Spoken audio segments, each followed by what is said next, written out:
Let's use our GoTime ulit.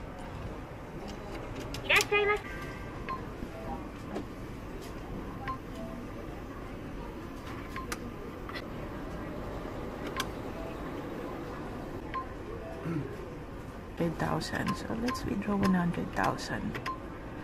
Bakit ganun kalaki? Kasi hindi pa paid yung mga tutulugan ko. ATM fee is 220 Japanese yen. Confirm.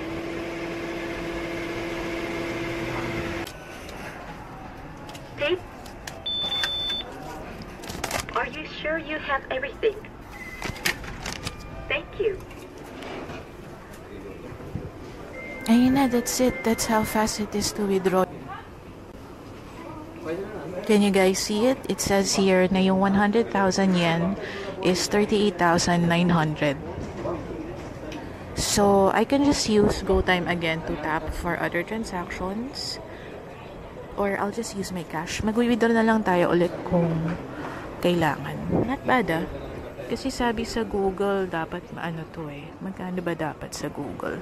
Is 38,200. So, magkano ang difference?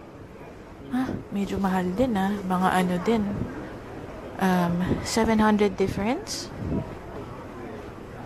I don't know if that ATM machine has better rates.